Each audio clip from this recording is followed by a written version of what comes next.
আসসালামু আলাইকুম everyone, this is Rabbi agro. আজকে আপনাদের সাথে শেয়ার করবো হালাল ওয়েতে আপনারা 15 থেকে 20 লক্ষ টাকার উপরে কামাই করতে পারবেন এক বছরে গরু থেকে। কথাটা হয়তো 5 বাক্যের, কিন্তু এই বিষয়টি কিন্তু অনেক বড়। আপনাদের কাছে মনে হতে পারে 15 থেকে 20 লক্ষ টাকা অনেক, কিন্তু আপনারা যদি ভালোভাবে বিষয়টা দেখেন, একটি ফার্মে যদি 15 থেকে 20টার উপরে গরু থাকে এবং 3 মাস পর পরে যদি এগুলো আপনারা বিক্রি করেন, আপনাদের প্রতি গরু থেকে 25 থেকে 30 হাজার টাকার উপরে ইনকাম আসে। যদি 15টা গরু থাকে এই জায়গা থেকে যদি আপনি 3 মাস পালন করেন, তাহলে আপনার 4,50,000 টাকার উপরে ইনকাম আসতেছে। এবং যেহেতু 3 মাস করে পালবেন, তাহলে আপনার হবে 4টে শেড থেকে যদি 4,50,000 করে আসে, তাহলে অনেক টাকা আসতেছে। 15টি করে যদি গরু পালেন, এক বছরে 4টি শেড থেকে 4,50,000 করে আপনার 18 লক্ষ টাকা আসবে। কিন্তু হ্যাঁ, এই জায়গায় একটি কথা আছে, আপনি যদি গাভী গরু কিনেন তাহলে এই বিষয়টি একটু ভিন্ন টাইপের হবে। চাকরির মতো হয়তো প্রতি মাসে এই টাকাটি আপনি পাবেন না, আপনি পাবেন 3 মাস পর পরে। কিন্তু দেখা যাবে 3 মাস পর পেলেও এই টাকাটি অনেক অধিক হয়ে যায়। নিজেকে যদি স্বাধীন পাখি বানাতে চান, তাহলে আপনার করতে হবে ব্যবসা, যে কোনো ব্যবসা হতে পারে সেইটা। কিছুদিন ধরে আমরা হাটে যাওয়া বন্ধ করে দিয়েছি, কারণ এখন আমরা আর গরু কিনবো না। প্রায় 15 দিন পর থেকে আমাদের গরু কেনা শুরু হবে, একসাথে প্রায় 10টা গরু কিনবো আরো। তাহলে আমাদের মাংস বৃদ্ধি করার গরু হয়ে যাবে প্রায় 14টি। এই 14টি গরু থেকে আমাদের ভালো একটি ইনকাম আসবে ইনশাল্লাহ। আসলে ফার্ম করতে গেলে একটু নিজের বুদ্ধি খাটাতে হবে। আপনি যদি বুদ্ধিগুলো খাটান, তাহলে আপনার হয়তো আরো অনেক টাকা সেভ হয়ে যাবে। আমরা বছরে 4টি সেট করি, তার মানে আমরা 3 মাস করে গরু পালি। 3 মাসে আমাদের গরুগুলো মোটা হয় কিভাবে, এই বিষয়টা আজকে আপনাদেরকে জানাচ্ছি আমি। এখন আপনাদের মনে আসতে পারে 3 মাসে আহামরি আর কি মোটা হবে, যেহেতু আপনারাও গরু পালেন 2-1টা করে, এই জন্য এই বিষয়টা আপনাদের কাছে প্রথমে ক্লিয়ার করে নিলাম। এখন গরু পালনে ঘাসের কোনো বিকল্প নেই। আমি সবসময় চেষ্টা করি আমার গরুদেরকে ঘাস দেওয়ার জন্য। সকাল হোক বিকাল হোক, সবসময় 2 বেলা আমি ঘাস দেই গরুকে। 8টি গরু মিলে আমরা ডেইলি 150 থেকে 160 কেজির উপরে ঘাস দিয়ে থাকি। আমাদের এই জায়গায় যদি ঘাস না থাকতো, তাহলে আমাদের কি হইতো, এই দানাদার খাদ্য 150 কেজি দেওয়া লাগতো আমাদের অন্য খরচ থেকে। এবং দানাদার খাদ্য যেগুলো থাকে, গুড়া ভুসি, গম, এগুলোর যে কি রকম দাম সেগুলো আপনারা খুব ভালো মতোই জানেন। তারপর আমরা কাঁঠালের সিজন আসলে ডেইলি আমরা কাঁঠাল খাওয়াই 50 থেকে 60 কেজির মতো 2 বেলা করে। সকালে যদি 30 কেজি আপনি দানাদার খাদ্যের ভিতরে কাঁঠাল দেন, তাহলে আপনার কতগুলো দানাদার খাদ্য বেঁচে যাচ্ছে আপনি নিজেও ভাবতে পারবেন না। আমাদের এদিকে একটি ভুসির বস্তার প্রাইস এখন 2200 টাকা। আমরা ডেইলি একটি করে ভুসির বস্তা খাওয়াই আমাদের গরুকে। এবং আপনারা হয়তো জানেন একটি ভুসির বস্তায় 35 কেজি ভুসি থাকে। এটা দিয়ে আমাদের কিছুই হয় না। সেই জায়গায় আপনারা হিসাব করলে দেখতে পারবেন, সকালে এবং বিকালে আমরা দানাদার খাদ্য দিয়ে থাকি আমাদের গরুকে, সেই জায়গায় আমরা 50 কেজি করে কাঁঠাল দিয়ে থাকি। এবং সকালে এবং সন্ধ্যায় দিয়ে থাকি প্রায় 150 থেকে 200 কেজির উপরে ঘাস। এই জায়গায় আমাদের কতগুলো খরচ বেঁচে যাচ্ছে। এই যে যেমন দুপুরে আজকে এই ঘাসগুলো আমরা এখন ছোট ছোট করে কেটে নেব বিকালে আমাদের গরুকে দেওয়ার জন্য। দানাদার খাদ্য দেওয়ার পরে এই গরুকে আমরা ঘাসগুলো দিয়ে থাকি। আমরা এই জায়গাতে প্রায় 200 কেজি দানাদার খাদ্য একদম কমিয়ে ফেলেছি ডেইলি। 200 কেজি দানাদার খাদ্যের দাম কিন্তু একেবারেই কম। 200 কেজি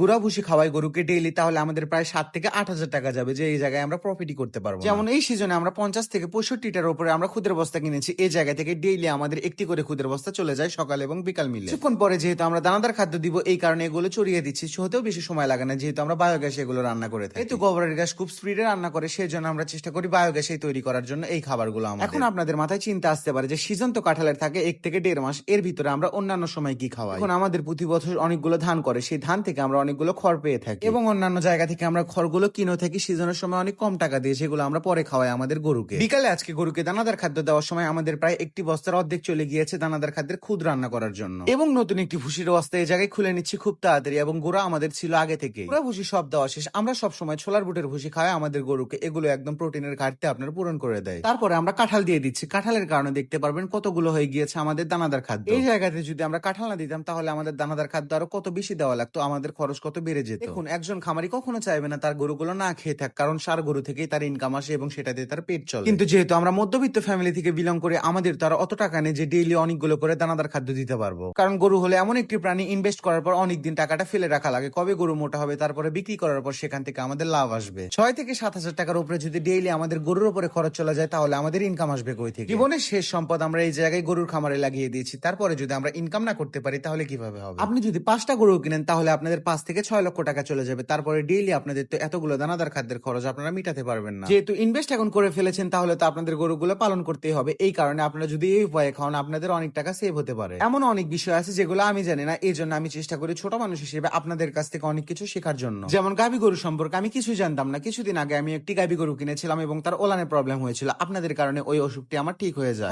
আল্লাহ তাআলা আপনাদেরকে আমার জন্য ওসিলা করে পাঠিয়েছিলেন। আপনারা আমাকে ভালো ভালো উপদেশ দেন এবং আমার গরুটি আলহামদুলিল্লাহ সুস্থ হয়ে যায়। দেখুন, এমন একটি সময় ছিল আমি সারাদিন ঘুরে বেড়াতাম, কোনো কাজ করতাম না খামারে। আমার খামারে আগে থেকে অনেকগুলো করে গরু পালতো। যেহেতু বাইরে আমাদের আর অনেকগুলো বিজনেস আছে, এই কারণে আমার বাবা ফার্মে গরুগুলো দেখতে পারতো না। আমার আম্মু একা করতো এই কাজগুলো। আস্তে আস্তে বড় হওয়ার পরে বুঝলাম এখন আর বসে থাকা যাবে না, এখন কিছু করতে হবে। চাকরি বা প্রবাস জীবন আমার একদম ভালো লাগতো না, কারণ আমার কাছে যেহেতু খামার আছে, আমি চাইলে এই জায়গায় গরু পালতে পারি। আমি কোনোদিন ঘাস কাটাও পারতাম না। আমি এই জায়গা থেকে সবকিছু শিখেছি আমার বাবার সাথে ঘুরে ঘুরে। বড় বড় হাটে গিয়েছি বাবার সাথে গরু কেনার জন্য। এত পরিমাণ কাদার গোবর ছিল, সে ভিতরে নামিয়ে গিয়েছে আমি গরু কেনার জন্য। আসলে আমার মাথায় তখন একটি চিন্তায় ঘুরছিল যে আমার টাকা ইনকাম করতে হবে এই খামার থেকে। কত শিক্ষিত মানুষ জীবিকার তাগিদে রিক্সা পর্যন্ত চালায়, সেই জায়গায় তো আমার নিজের খামার খামার, আমার নিজের ব্যবসা, আমার তো কোনো কিছু করার উপায় নেই। সেই জায়গায় যদি আমি খামারটি চালাই তাহলে আমার জন্য সবচেয়ে ভালো হবে। ভিডিওতে দেখে খামারের কাজ যতটুকু সহজ মনে হয় এতটাও সহজ না। খামার দেওয়ার আগে ভেবে কাজ করবেন যে আপনি করতে পারবেন কিনা, না হলে এই বিষয়ে আসবেন না।